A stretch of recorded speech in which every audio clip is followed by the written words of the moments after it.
shaking boy. This is a shaking boy. Oh, don't kiss me in my mouth.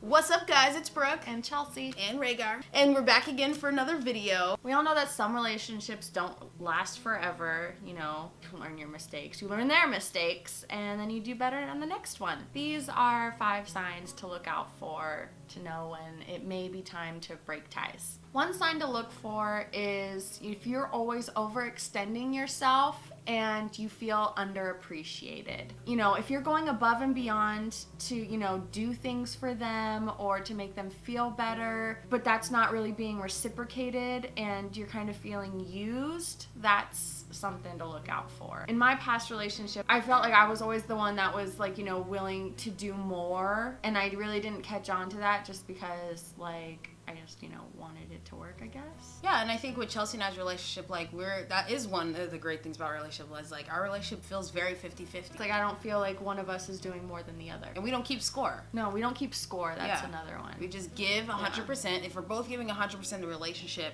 it's automatically 50-50. A big sign to look out for is when their actions don't match their words.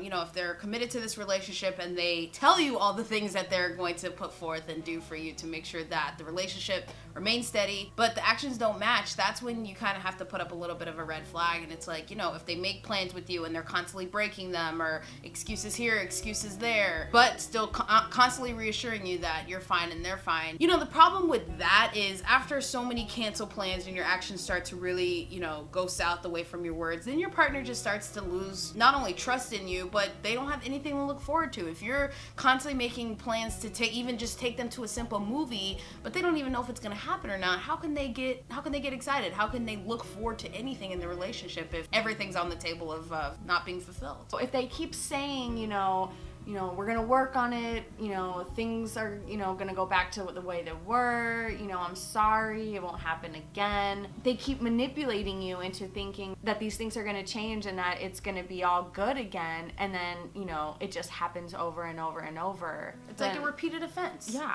You're gonna just keep getting thrown in jail. Yeah.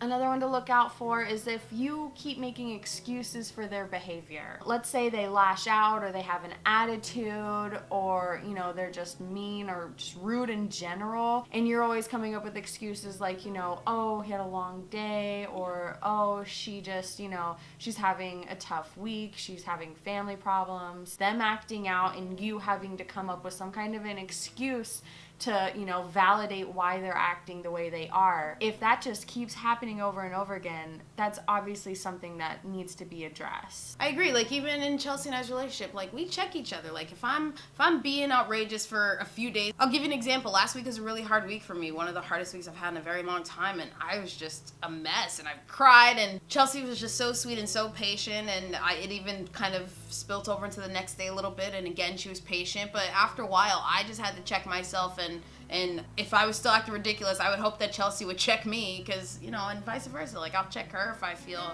you know, like it needs to be brought up, and you need to have the courage to do that. And once you find, like Chelsea said, once you find yourself in a position where you're just constantly making excuses for bad behavior, that's when you got to reevaluate. Another big sign you should look out for, and this has solely to do with you, less of your partner, but you have to look within and acknowledge, are you living in the past? Are you tied to old memories and old things about them that you are trying to associate with this new version of your partner? You know, Chelsea and I preach constantly, like, we're always changing. Everybody's constantly changing. The person you were a year ago is going to be different from the person you are today. If you're holding the person today accountable for actions that they did, you know, a year ago, that's not healthy, and you need to really, really be honest with yourself more than anything. Personally, I've had this issue to where the beginning of the relationship was so great and so, you know, passionate and fun, and then, you know, months and months down the road, everything just kind of changes and they're bitter and in a grumpy mood all the time. It's just, you know, you keep living in the past like, okay, it'll get fun again, you know, that's how much fun it was, you know, it's obviously,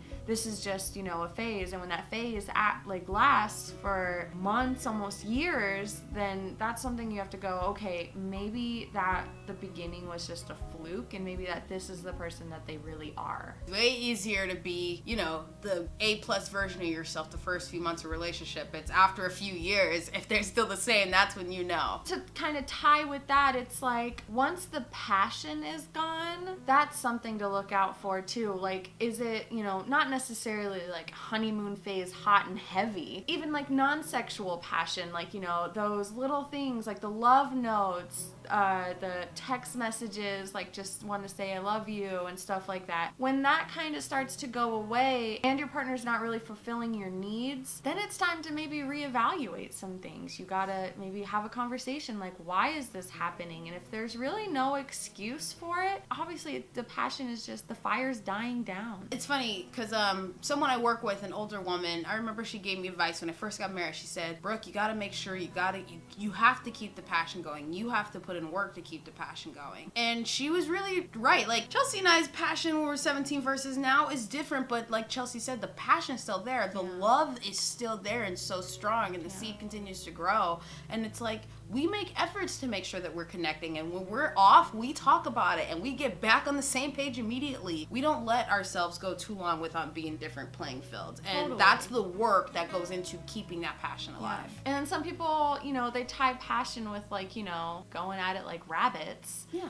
That's not necessarily passion. That's just, you know, the lust and, you know, the honeymoon phase of the relationship.